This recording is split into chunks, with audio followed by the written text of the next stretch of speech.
আসো আসো, এখানে বসো, এদিকে আসো। বলো কি কি সমস্যা? ম্যাডাম, বড় একটা সমস্যা নিয়ে আইছি তোমার কাছে।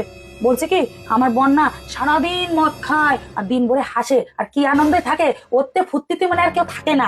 হ্যাঁ, আর আমার সাথে যখন মেলায় যায় না, তখন আমার দিকে নজর নেই, প্রত্যেকটা মেয়ের দিকে ওর নজর। হ্যাঁ, আর যেদিন কেন আমার জন্মদিন আর বিবাহ বার্ষিক, সেদিন মনে করে আমারও উইশ করে না। যেদিন ওর প্রিয় প্রিয় মেয়েদের যেদিন জন্মদিন আর হচ্ছে অ্যানিভার্সারি, সেই দিন ও মনে করে করে উইশ করে জানো। আর আবার কি করে, লাবড়িয়া দেয় নিচেও এরকম বলে। জানো ম্যাডাম, আমি যে কি জ্বালায় পড়ছি, এত ফুর্তিতে থাকে, এরকম ফুর্তিতে কেউ থাকে না। ও ম্যাডাম, কিছু একটা দেন ম্যাডাম, এমন ওষুধ দেন যেন এইসব চলে যায়। শোনো, যেদিনকে তোমার বর মদ খেয়ে আসবে সেদিনকে কি করবে বলো তো? মুখের উপরে দরজা বন্ধ করে দেবে, ঠিক আছে? ঘরে ঢুকতে দেবে না। আর তুমি আরেকটা বললে যে মেলায় নিয়ে যায়, মেলায় নিয়ে গেলে পরে তুমি তো দেখছো অন্য মেয়েদের দিকে তাকিয়ে থাকছে, তখন তুমি কি করবে? তুমিও অন্য ছেলেদের দিকে তাকিয়ে থাকবে। আর লাভ রিয়াক্ট দেয় মেয়েদের যখন, তো সেদিনকে আর ভাত রান্নাই করবে না। ভাত না রান্না করে বলবে কি, যাদের লাভ রিয়াক্ট দেয় তাদের বাড়ি গিয়ে খেয়ে আসতে। আর যেদিনকে তোমার জন্মদিন আর অ্যানিভার্সারি পড়বে, সেদিনকে তোমাকে তো উইশও করে না, কোনো গিফটও দেয় না।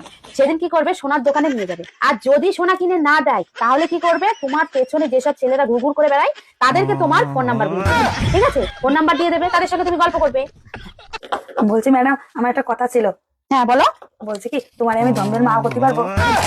আমি তোমার ধর্মের মেয়ে। হ্যাঁ, আচ্ছা ঠিক আছে, এ নাও এই ওষুধগুলো লিখে দিলাম, নিয়ে খাইয়ে দিও, ঠিক আছে? মা আসছি। হ্যাঁ হ্যাঁ, আর যা বললাম সেগুলো মনে রেখো। চলো।